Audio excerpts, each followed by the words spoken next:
Assalamualaikum warahmatullahi wabarakatuh dan selamat pagi kepada murid-murid tahun 3 Cemerlang. Apa khabar? Cikgu harap kamu semua dalam keadaan sihat dan baik-baik saja di rumah. Baiklah murid-murid, bagi meneruskan pembelajaran Bahasa Melayu PDPR tahun 3 kali ini, kita akan meneruskan pembelajaran di dalam buku teks Bahasa Melayu jilid yang kedua pada halaman yang ke-80.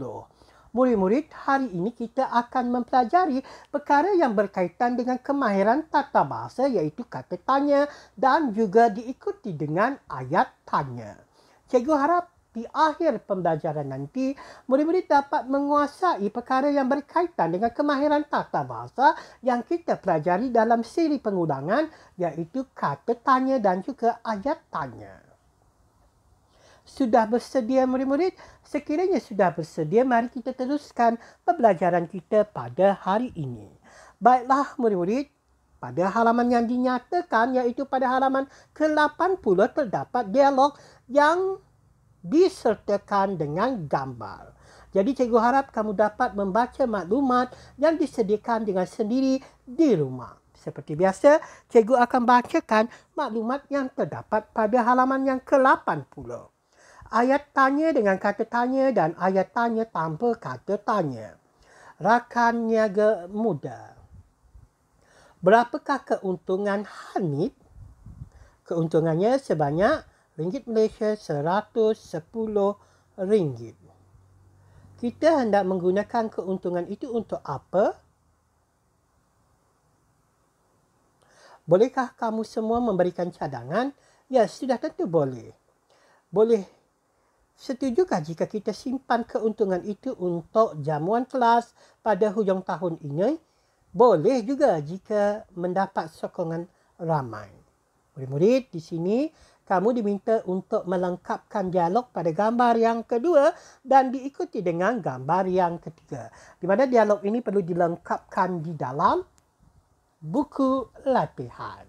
Baiklah murid-murid, sebelum cikgu menerangkan tentang latihan yang kedua, di sini kita akan mempelajari semula perkara yang berkaitan dengan ayat tanya dengan kata tanya dan ayat tanya tanpa kata tanya.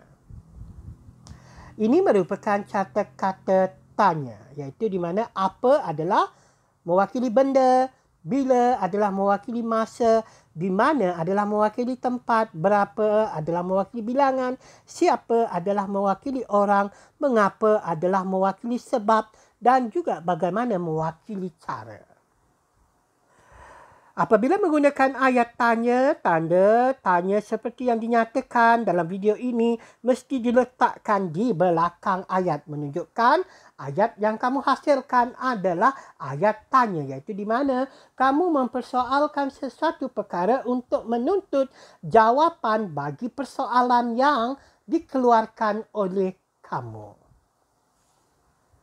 Baiklah murid-murid, ini adalah merupakan video ayat tanya. Jadi sila ambil perhatian. Hai Daniel, bilakah kamu sampai? Ini anak Sau.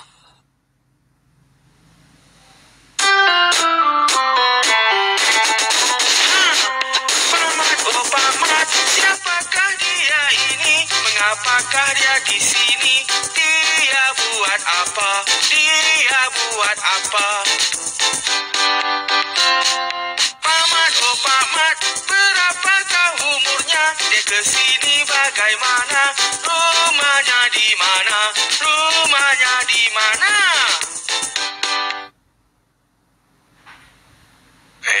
Ini anak saudara Pak Cik lah. Amboi, banyaknya ayat tanya. Bila, siapa, mengapa, apa, berapa, bagaimana, dan mana. Mari kita belajar tentang kata tanya dan ayat tanya. Yeay!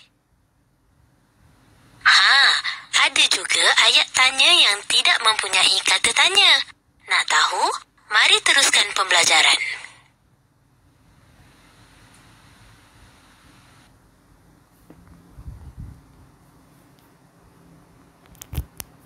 Baiklah murid-murid, itu adalah video yang berkaitan dengan ayat tanya yang dihadirkan oleh kata tanya.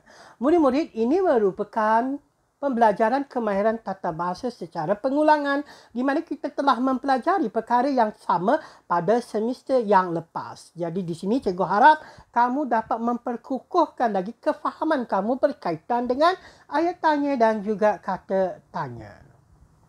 Seterusnya murid-murid, ini merupakan latihan Bahasa Melayu tahun 3 yang kedua. Kata tanya ialah kata yang digunakan untuk menanyakan sesuatu atau menyoalkan sesuatu. Kata tanya hadir dalam ayat sebagai sebahagian daripada predikat. Baiklah murid-murid, kata tanya ini merupakan apa, berapa, mana, siapa, bagaimana, bila, mengapa atau kenapa. Jadi di sini cikgu ingin kamu hasilkan ayat berdasarkan kata tanya yang dinyatakan. Di manakah latihan ini perlu dilaksanakan?